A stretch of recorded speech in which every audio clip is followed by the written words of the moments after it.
So at first, I was kind of mad. Then I was confused. And then I just didn't care.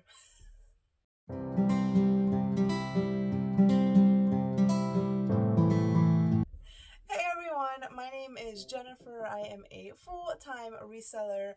I do sell on multiple platforms. This video is going to be discussing strictly eBay. If you read the title, you've seen that I am no longer a top-rated seller on eBay. So I have been a top-rated seller on eBay since, as early as I could have started to become a top-rated seller on eBay. And it was a little frustrating when all of a sudden my levels read above standard. So I immediately looked at all my stats and was extremely surprised at what I saw. So I called eBay support right away, and I thought it was, something I easily was able to explain. They could remove the things that they needed to, and I would be right back on top. But that wasn't the case. So I wanted to go ahead and share this with you because it is a big lesson learned for me, but it's also something that I want to discuss as not being the end of the world. So let's go ahead and get started from the beginning. Okay, so first of all, I want to discuss the perks of being a top rated seller on eBay. Now, one of the biggest perks for me that I really liked and I kind of used to price my items a little bit higher was the top rated seal of approval that you would get on your listings that qualified. So it would basically say when you're searching through the item, it would say top rated plus, and that ultimately gives buyers a lot of confidence purchasing from a seller who is a top rated seller because it shows trust, it shows that they're reliable, and it shows that they are serious about their business, so they can expect to get the items that they ordered, the items on time, and have good communication all around.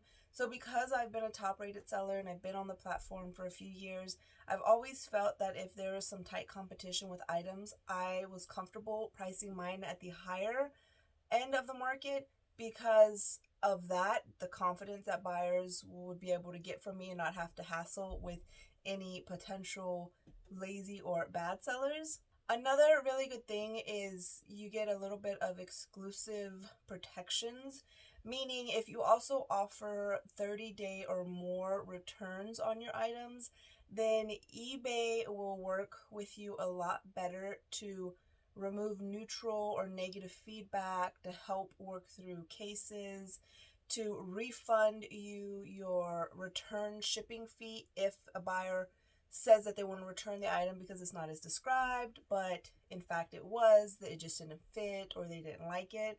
So eBay will return the fee for the return shipping because that would be something that comes out of my pocket.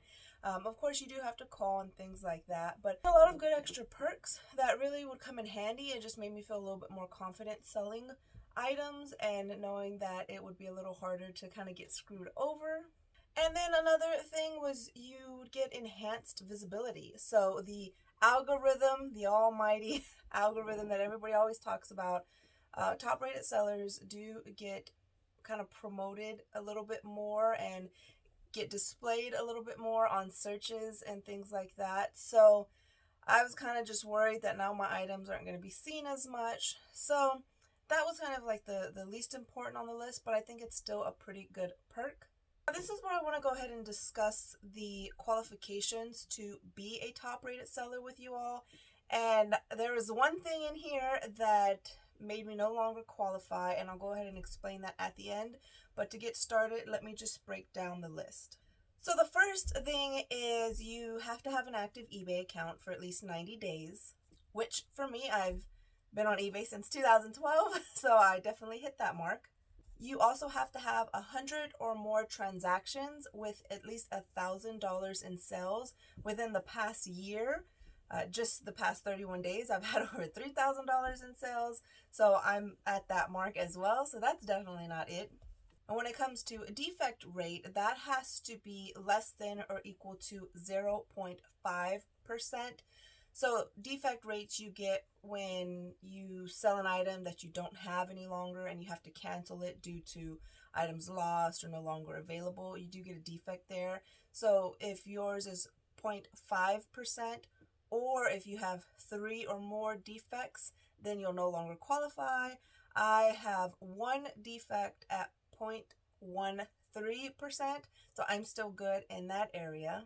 Another category is cases closed without seller resolution, meaning if a seller opens a case because they want a return, a discount, there was a problem, maybe an exchange, if the case is never closed without a resolution and I just kind of ignore it, so that has to be 0.3% or no more than 2. I have 0, so that's awesome. That's, perfect, right in the margins. I haven't had any, so my percent is 0. Late shipment rate has to be 3% or less. So that means if I say I'm going to ship an item within 1 business day and I ship it in 4, mine is 0%, so I ship everything right on time. I do have 1 day shipping and handling time, so that's right on the money. All right, so the last thing is tracking loaded within your specified shipping and handling time has to be 95% or better. This is the area I failed on. I no longer meet those qualifications. So what that means is if I sell an item, I have to, within 1 business day, print out the shipping label, have the tracking information loaded. So if I don't print directly from eBay, if I go to Pirate Ship to print, or if I go to the post office to just buy label there, I have to then upload that tracking number on eBay's website on the sell within that 1 business day handling time. I was very confused when I seen the defects I got for that. There was about 20 of them. Now, the thing with those cells were, they were Pokemon online code cards, which I've done this in the past a lot of times.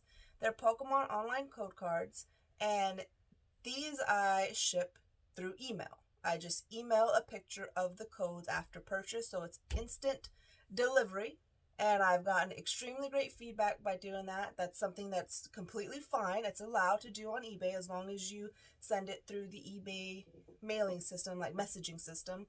And the other thing is individual cards that, are only worth $1, $2, $3, $4. I would send with a postage stamp, one little stamp. So those 2 things you don't get a tracking number for. Postage stamp, there's no tracking. The only way to get a tracking is at minimum to do a first class, which, a stamp costs like 50 cents. And first class is really going to be like no less than $3, typically, maybe, $2.50 or something like that. But for a card that's only worth $2.50, it's ridiculous to me to charge a buyer $3. And so I wouldn't, right? I'd just do a stamp and they would know in advance. I'd put it on the label, I'd send it with a postage stamp, so I offered free shipping. And it was fine. I put cardboard in between. I sent it fine. I got great feedback on all of that. So I explained to the eBay representative, hey, there's no tracking information given. Like these sales don't require a tracking information. So I just was very confident and said, so I need you to go ahead and remove all those defects. Well, it turns out that that's not something that they can do. I asked, so what am I supposed to do then for tracking? They said, well, if you want to be a top-rated seller, then you have to provide tracking.